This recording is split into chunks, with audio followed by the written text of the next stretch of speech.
Where I work, we had a guy go up to the mountains next to this pristine reservoir and pull off to the side of the road. He got out of his car and moved to the passenger seat and sat down. Took out a double-barreled shotgun, put it to his chin, and pulled the trigger. Nothing from here up was left. So we have to identify this guy, the decedent. The on-call detective was a good friend of mine, and when he got there, he started rooting around the guy's pockets to identify who he was, and he found his wallet. And when he opened up his wallet, inside, he found his driver's license. And as he stood across the car from me, he looked down at the license, and then he looked back up at me. He looked down at the license again, and he looked back up at me.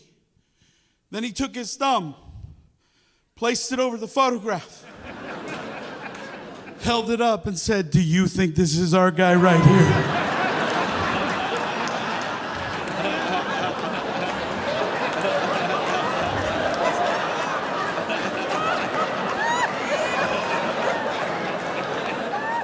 I was like, "Bro, I don't know that I agree. I don't know that I agree." And he's like, "Why?" I'm like, "Look at the license, bro. It says he has green eyes." To me, it's clear he has blue eyes. One blue that way and one blue the other way.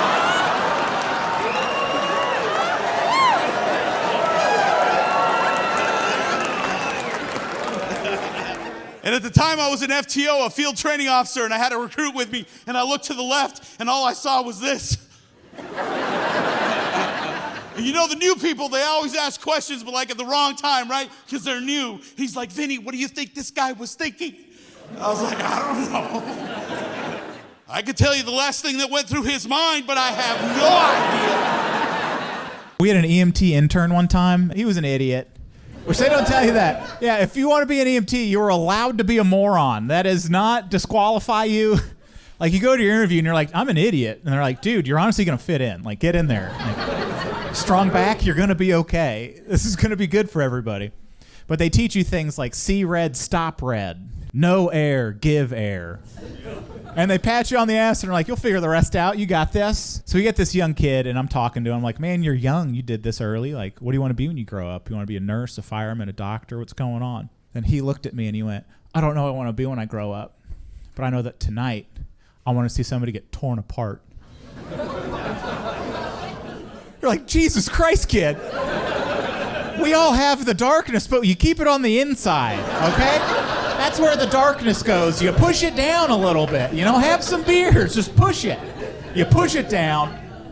And all day, we're just like checking blood pressure. That's all he's doing. Like the first house we walked into, I'm like, "Check their blood pressure." And he's like, very polite. And then the second house we walk into, I'm like, "Check their blood pressure." Third house we walk into, he looks at me and goes, "Do you want me to check their blood pressure?"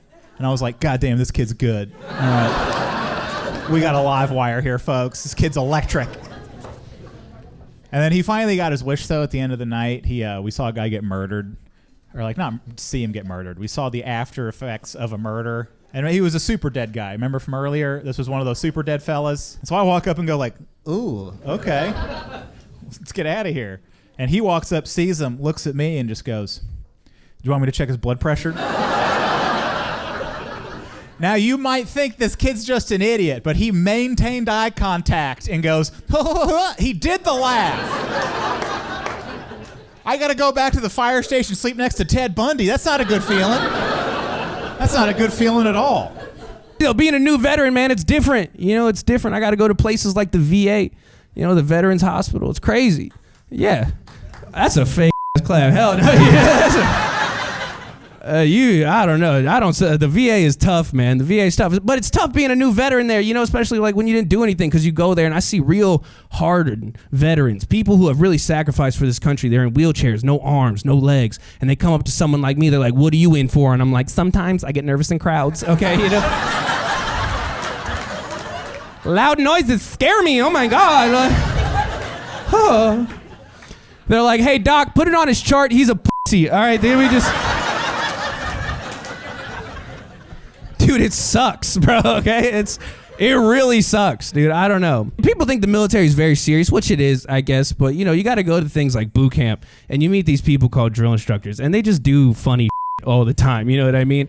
I think I'm funny. My drill instructors could just do the funniest You know, I remember one time we were in boot camp and this kid lost a pillow. Okay, we're doing our nightly inspection. He comes up and they're like, hey, man, where's your pillow? And the kid's like, I don't know, sir. I think I lost it. He goes, no, you didn't lose it. A ghost took it. And the kid's like, I don't think a ghost took it. He goes, no, a ghost took it. Right? And at 2 a.m, I woke up to this drill instructor hitting this kid with the pillow going, ooh, I'm a ghost, ooh. Whoa. That's hilarious, dude. What do you mean? Bro, I had a drill instructor with a stutter. That's funny, okay? He was trying to give us orders. He was like, hey, get over there. We're doing the robot. We're like, what? Where do you want me? Over here? Okay. I open up the pharmacy. There's a lady standing there with her arms crossed. She goes, you work here? I said, no, I'm just back here stealing some shit. How can I help you? She goes, who you is? I didn't want to be rude. I had to be professional. So I said, ma'am, I is the pharmacist. How can I help you? I'm here to pick up my subscription.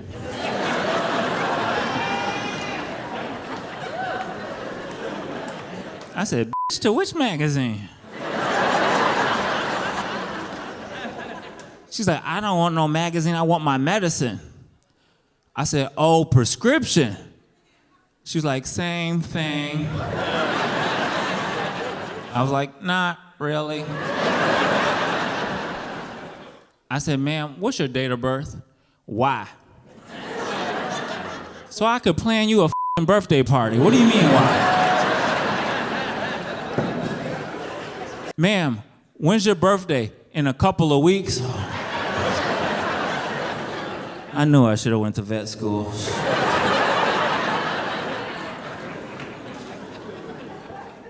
Ma'am, let's do it differently. What's your name? Taquasia Brown. Okay, can you spell that for me? Like the color?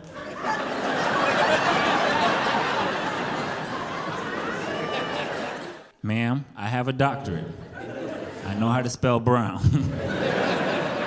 How do you spell your first name? She's like capital T, lower A, capital Q, U-S-H-I-A. I'm like, I don't know if she spelled her name or gave me her Wi-Fi password.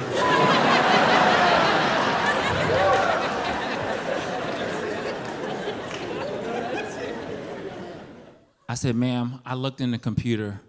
I don't see anything. Are you sure your doctor sent it to Walgreens? She's like, no, he sent it to CVS, but I came here because this was closer.